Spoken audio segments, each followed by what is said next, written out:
찬송가 433장입니다.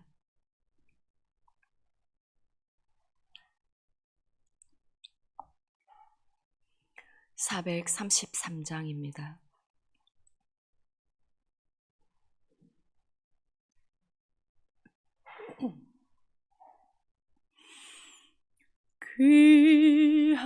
귀하신 주여 날 붙드사 주께로 날마다 더 가까이 저 하늘 나라 나 올라가 구주의 품 안에 늘 안기요 영생의 복 받기 원합니다.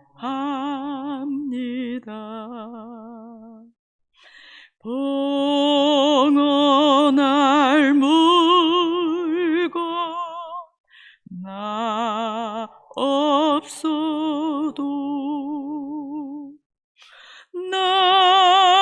날마다 주께로 더 가까이 내 죄를 주께 다 고하니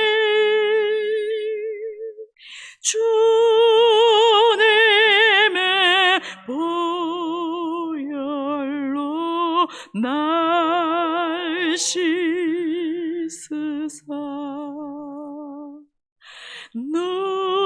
눈보다 더 희게 하옵소서.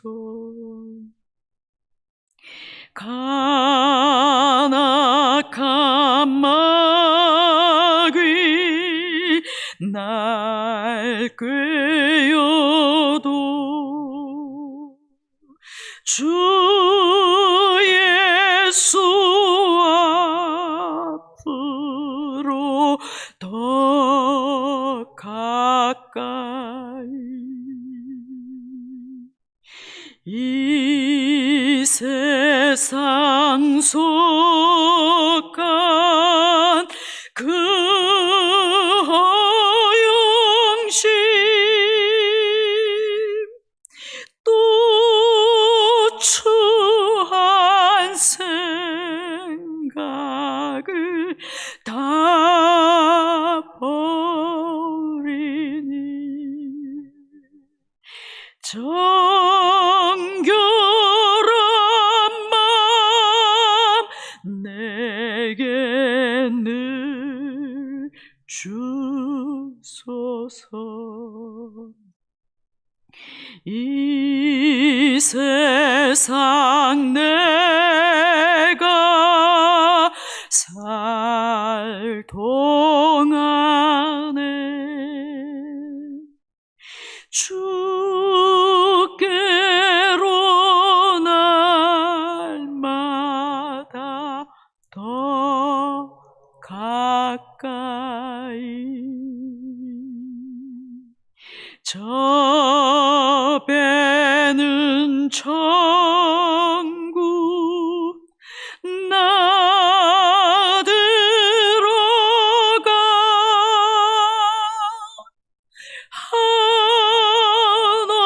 한없는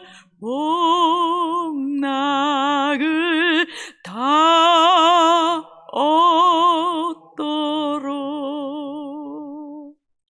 풍성한 은혜를 주옵소서.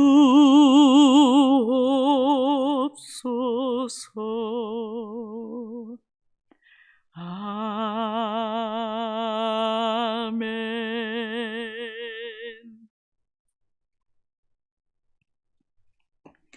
욥기 16장 1절에서 17절 말씀입니다. 욥기 16장 1절에서 17절 말씀 교독하신 후에 마지막 절은 함께 읽겠습니다. 욥이 대답하여 이르되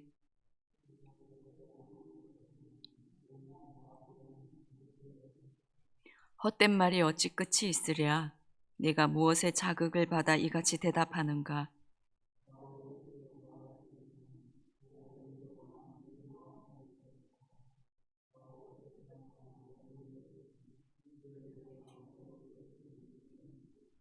그래도 입으로 너희를 강하게 하며 입술의 위로로 너희의 근심을 풀었으리라.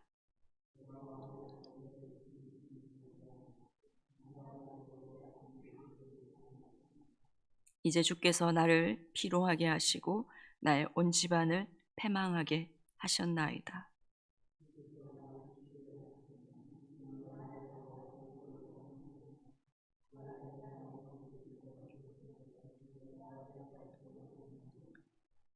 그는 진노하사 나를 찢고 적대시하시며 나를 향하여 이를 갈고 원수가 되어 날카로운 눈초리로 나를 보시고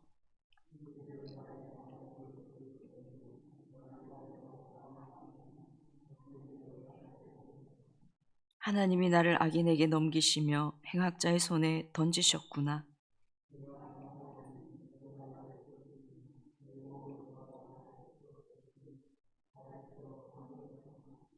그의 화살들이 사방에서 날아와 사정없이 나를 쏘므로 그는 내 콩팥들을 꿰뚫고 그는 내 쓸개가 땅에 흘러나오게 하시는구나.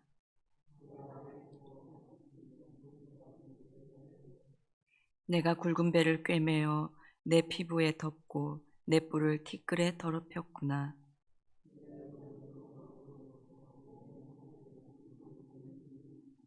그러나 내 손에는 포악이 없고 나의 기도는 정결하니라. 아멘. 욥기 15장부터 17장까지는 엘리바스의 2차 변론과 그에 대한 욥의 대답인데요.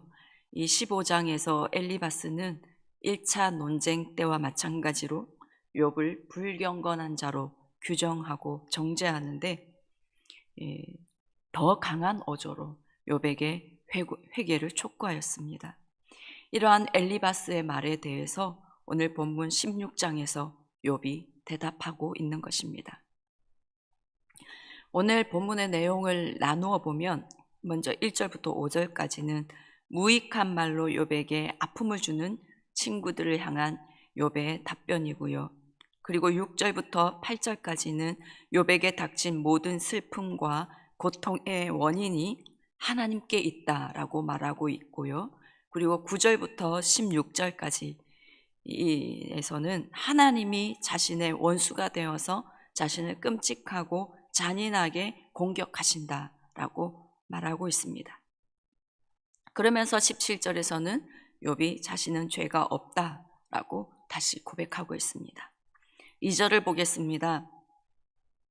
이런 말은 내가 많이 들었나니 너희는 다 재난을 주는 위로자들이로구나. 1차 때보다 욥을 더 강하게 질책하면서 회개를 촉구하는 엘리바스의 말에 대해서 아마 욥은 그 마음이 깊은 낭떠러지로 떨어지는 것 같은 그런 느낌이었을 것입니다. 그래서 욥은 그런 말은 전부터 내가 많이 들었다. 너희가 나를 위로한다고 하지만 오히려 하나같이 나를 괴롭게 할 뿐이다 라고 대답합니다. 3절입니다. 헛된 말이 어찌 끝이 있으랴. 네가 무엇에 자극을 받아 이같이 대답하는가. 너희는 헛된 소리를 끝도 없이 계속할 거냐. 어떻게 말끝마다 나를 그렇게 괴롭히느냐라고 말하고 있습니다. 친구들은 욥의 잘못을 정확하게 지적하고 그에게 도움이 되는 말을 했다라고 그렇게 생각했을 것입니다. 하지만 욥은 엘리바스와 친구들의 말이 헛된 소리다라고 말하고 있습니다. 4절입니다. 나도 너희처럼 말할 수 있나니 가령 너희 마음이 내 마음 자리에 있다 하자. 나도 그럴듯한 말로 너희를 치며 너희를 향하여 머리를 흔들 수 있느니라. 이 4절을 공동 번역에서는 자네들이 내 처지에 있다면 나도 분명히 자네들과 같이 말을 했을 것이야. 기가 막혀 머리를 저으면서 근사한 말을 늘어놓았겠지. 욥이 이렇게 말합니다. 근데 5절에 그래도 입으로 너희를 강하게 하며 입술의 위로로 너희의 근심을 풀었으리라. 친구들이 욥과 같은 처지에 있었다면 욥은 적어도 여러 가지 말로 친구들을 격려하며 그들의 근심을 위로했을 것이다 라는 것입니다. 욥은 자신이 고난당하고 있다는 이유로 친구들이 끊임없이 욥을 정죄하며 회개를 촉구하는 그 무정함을 비판하는 것입니다. 설령 욥이 죄를 지었다 하더라도 그렇게 해서는 안 된다라고 말하고 있는 것입니다. 암에 걸렸다가 지금은 완치 판정을 받은 어느 자매가 아파서 누워있을 때에 사람들이 찾아가서 어떤 사람은 네가 평소에 물을 안 마셔서 병에 걸렸다. 어떤 사람은 운동을 안 해서 그런 거다. 어떤 사람은 네가 누구를 미워해서 암에 걸린 거다. 등등 이런 말을 많이 하였다고 합니다. 또 하는 일마다 실패하고 다리까지 부러진 어느 집사님을 향해서 사람들이 많은 얘기를 하자 그 집사님이 이렇게 말했습니다. 제발 내 앞에서 다친 김에 쉬는 것이 하나님의 뜻이라느니 뭔가 교훈할 게 있어서 그렇다느니 그런 말은 하지 말아 주십시오. 저도 잘 압니다. 그러니까 그냥 위로만 해주세요 라고 말했다고 합니다. 하는 일마다 잘 되고 돈을 잘 벌고 세상적으로 명예와 성공을 얻는 것이 꼭 복받는 것은 아닙니다. 합격하고 승진하고 좋은 곳에 취직하는 그것이 하나님이 주신 복이며 믿음의 증거라고 할 수는 없습니다. 그렇다면 병을 앓고 취직도 못하고 장애가 있으며 가난한 사람은 하나님의 징계를 받은 것인가요? 아닙니다. 우리가 그렇게 생각한다면 그것은 하나님의 방법도 아닐 뿐더러 그 사람은 상처에 상처를 더 입게 되는 것입니다. 고통의 해석은 하나님과 고통당하는 본인만이 할 수 있는 것이라 믿습니다. 주제 넘게 해석하고 가르치려 한다면 더 상처를 주는 것입니다. 우리는 그렇게 하지 않기를 원합니다. 6절입니다. 내가 말하여도 내 근심이 풀리지 아니하고 잠잠하여도 내 아픔이 줄어들지 않으리라. 욥은 말을 해도 고통이 떠나가지 않고 입을 다물고 있어도 아픔이 사라지지 않는다고 단식하고 있습니다. 욥은 견딜 수 없는 고통 중에 어찌할 수 없는 자신의 답답함을 토로하고 있습니다. 7절부터 14절까지는 욥의 독백이 이어지고 있습니다. 7절입니다. 이제 주께서 나를 피로하게 하시고 나의 온 집안을 패망하게 하셨나이다. 욥은 하나님께서 자신을 기진맥진하게 하시고 자신의 온 집안을 황폐하게 하셨다라고 말하고 있습니다. 8절입니다. 주께서 나를 시들게 하셨으니 이는 나를 향하여 증거를 삼으심이라. 나의 파리한 모습이 일어나서 대면하여 내 앞에서 증언하리이다. 욥은 하나님께서 그를 비참하게 만드셨다라고 하며 자신의 비참한 모습은 하나님께서 자신을 치신 증거라고 말하고 있습니다. 그러면서 욥은 계속해서 하나님께서 자신에게 진노하셔서 그를 찢고 적대시하시며 하나님이 자신을 악인에게 넘기셨고 행악자의 손에 던지셨다라고 고백합니다. 14절에서 그가 나를 치고 다시 치며 용사같이 내게 달려드시니 라고 고백합니다. 하나님께서 욥을 계속해서 치며 용사처럼 욥에게 달려드신다 라고 표현하고 있습니다. 욥이 1장에서 주신 이도 여호와시요 취하신 이도 여호와시니 여호와의 이름이 찬송을 받으실지니이다 라고 놀라운 신앙의 고백을 하였습니다. 2장에서도 온몸에 악창이 나서 견딜 수 없는 지경이 되었지만 하나님을 원망하지 않고 입술로 범죄하지 않았습니다. 이러했던 욥이 지금 하나님께서 나를 치셨다. 하나님께서 나에게 진노하셨다. 하나님이 나를 악한 자의 손에 던지셨다라고 고백합니다. 이러한 고백이 욥의 신앙의 변질일까요? 아니라고 해석하고 있습니다. 욥의 이러한 고백은 자신이 당한 고난과 고통이 너무나 혹독함을 하나님께 토로하는 것이며, 동시에 이런 처절한 절규를 통해서 감당할 수 없는 고난 가운데서 자신을 속히 구원해 달라는 하나님을 향한 간절한 간구가 포함되어 있는 것입니다. 만약 욥이 하나님을 향해 원망하는 마음이 있었다면 욥의 아내의 말대로 하나님을 욕하고 하나님을 떠나버렸을 것입니다. 하지만 욥은 하나님을 떠나지 않습니다. 처음부터 끝까지 그의 인생의 주관자는 하나님이심을 고백하고 있습니다. 욥은 자신에게 일어난 모든 상황이 전적으로 하나님의 섭리와 허락 아래에서 이루어진 일임을 고백하고 있습니다. 욥의 비참한 현실도 자신에게 일어나는 모든 일들이 하나님의 인도하심과 섭리라고 생각하고 있습니다. 그래서 욥은 고난 중에서 그토록 번민하면서 혼란스러워하는 이유가 왜 하나님께서 자신에게 고난을 허락하셨는가, 그것을 알지 못하기에 그는 고통스러워하고 있습니다. 욥과 같은 극심한 고통 가운데 있을 때 사람들이 범하는 실수가 하나님이 안 계시는가 보다, 하나님은 나를 도우시는 분이 아니시구나 라고 생각하고 하나님을 떠나버리는 것입니다. 혹 교회에 계속 다닌다고 할지라도 하나님은 내 기도를 듣지 않으시는 분이시야 라고 생각하고 더 이상 기도하지 않고 형식적으로 하는 종교 생활에 그치는 경우가 있습니다. 그리고 자기의 인생을 자기가 마음대로 해보려고 하죠. 하지만 욥은 끝까지 하나님의 주권을 인정하고 그분께 아픔을 토로하며 그분께 구원을 호소하고 있습니다. 우리에게 고난이 찾아왔을 때 우리가 가져야 할 태도가 이것입니다. 억울하게 고난을 당한다 싶어도 너무나 아파서 하나님을 향해서 원망이 터져 나온다 할지라도 모든 것의 주권은 여호와 하나님께 있음을 고백하며 철저히 그분 앞에 엎드리는 것, 그분께 아픔을 쏟아내고 그분께 답을 구하는 것입니다.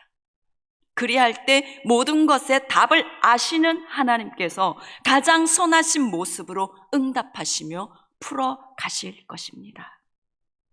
9절입니다. 그는 진노하사 나를 찢고 적대시하시며 나를 향하여 이를 갈고 원수가 되어 날카로운 눈초리로 나를 보시고, 하나님께서 분노하시고 미워하시며 원수가 되셔서 날카로운 눈초리로 자기를 노려본다라고 말하고 있습니다. 10절에 무리들은 나를 향하여 입을 크게 벌리며 나를 모욕하여 뺨을 치며 함께 모여 나를 대적하는구나. 하나님이 나를 악인에게 넘기시며 행악자의 손에 던지셨구나.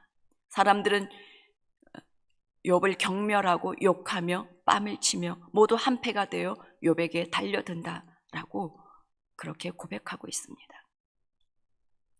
12절 13절입니다. 내가 평안하더니 그가 나를 꺾으시며 내 목을 잡아 나를 부서뜨리시며 나를 세워 관역을 삼으시고 그의 화살들이 사방에서 날아와 사정없이 나를 쏘므로 그는 내 콩팥들을 꿰뚫고 그는 내 쓸개가 땅에 흘러나오게 하시는구나.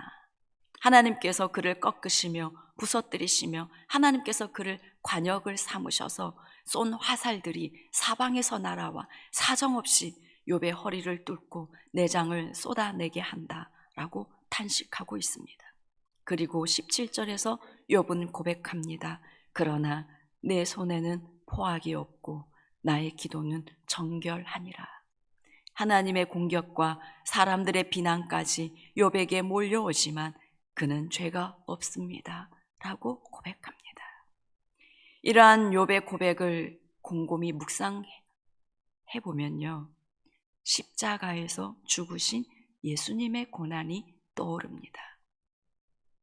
예수님은 죄가 조금도 없으신 분이셨지만 하나님께서 십자가에 예수님을 내주셨습니다. 십자가에서 찢기시고 모든 물과 피를 쏟아 죽게 하셨습니다. 예수님은 모든 고난의 잔을 다 받으시고 다 이루었다라고 선언하셨습니다.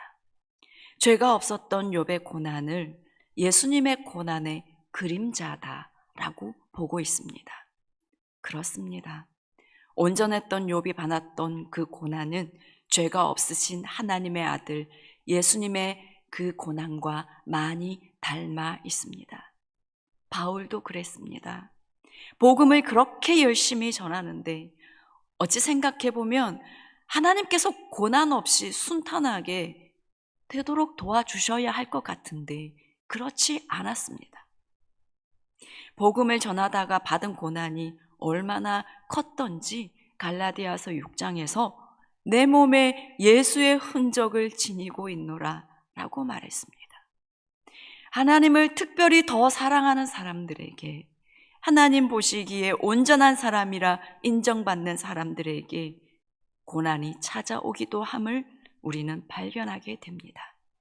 하지만 예수님의 고난 뒤에는 부활의 영광이 있음을 우리는 알고 있습니다.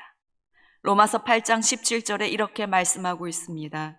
자녀이면 또한 상속자, 곧 하나님의 상속자요. 그리스도와 함께한 상속자니 우리가 그와 함께 영광을 받기 위하여 고난도 함께 받아야 할 것이니라. 하나님의 상속자, 예수 그리스도와 함께 상속받는 하나님의 자녀들은 그리스도와 함께 영광을 받기 위하여 고난도 함께 받아야 한다라고 말씀하고 있습니다. 고난에 대한 하나님의 섭리에 대해서 우리는 다 알 수는 없습니다. 하지만 하나님께서 우리에게 필요해서 허락하시는 것이라면, 그리스도와 함께 영광을 받게 하기 위해 주시는 고난이라면, 하나님의 주권 아래에 있는 것이라면 우리는 그 이유나 그 하나님의 계획을 정확하게 알 수 없다 하여도 하나님이시라면 좋습니다. 하나님, 네, 그렇게 하십시오. 제가 받겠습니다. 라고 말할 수 있는 그런 우리의 믿음 되기를 간절히 원합니다. 기도하겠습니다. 하나님께서 우리의 삶의 모든 것의 주권자이심을 이 시간 고백합니다.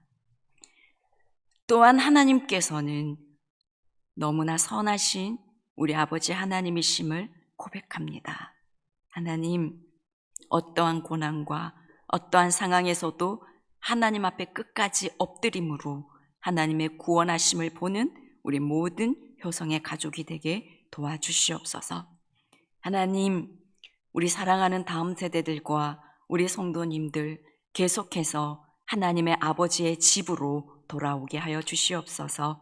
계속해서 돌아와 우리와 함께 예배함으로 열매 맺는 하나님의 자녀들 되게 주님 도와주시옵소서. 하나님의 하나님 되심을 알게 하여 주시고 하나님의 절대 주권을 인정함으로 하나님만을 사랑하며 하나님만을 경외하며 섬기는 자들 다 되게 주님 도와주시옵소서. 특별히 우리 다음 세대들 이 마지막 때에 하나님 성령의 충만함을 부어주시옵소서. 그리하여 하나님을 찬미하며 하나님 온 백성에게 칭송을 받으며 주께서 믿는 자의 수가 날마다 더하게 하시는 그 진정한 부흥을 우리 다음 세대에 통해서 보게 하여 주시옵소서. 하나님 아버지, 이 나라 가운데 하나님의 공의와 하나님의 정의가 하수처럼 흐르게 하여 주시옵소서. 한국교회가 깨어나서 이것을 위해서 하나님께 부르짖으며 기도하게 하여 주시옵소서. 한국교회가 빛과 소금의 역할을 이 나라 가운데 감당할 수 있게 주님 세워 주시옵소서. 하나님의 진리의 빛을 이 나라 가운데 비추어 주셔서 감추어진 것들이, 그 모든 어둠의 일들이 다 드러나게 하여 주시옵소서. 그리하여 모든 사람들이 구원을 받게 하시고 진리 대신 예수 그리스도를 아는 데에 이르게 하여 주시옵소서. 하나님 아버지, 한 주도 주님 손에 우리의 삶을 내어드립니다. 우리의 영을 보호하시고 우리의 육신을 강건하게 지켜주시옵소서. 그리하여서 우리를 향하신 그 하나님의 뜻을 온전히 이루는 이 한 주 되게 주님 붙들어 주시옵소서. 예수님 이름으로 간절히 기도드립니다. 아멘. 하늘에 계신 우리 아버지, 아버지의 이름을 거룩하게 하시며 아버지의 나라가 오게 하시며 아버지의 뜻이 하늘에서와 같이 땅에서도 이루어지게 하소서. 오늘 우리에게 일용할 양식을 주시고 우리가 우리에게 잘못한 사람을 용서하여 준 것 같이 우리 죄를 용서하여 주시고 우리를 시험에 빠지지 않게 하시고 악에서 구하소서. 나라와 권능과 영광이 영원히 아버지의 것입니다. 아멘.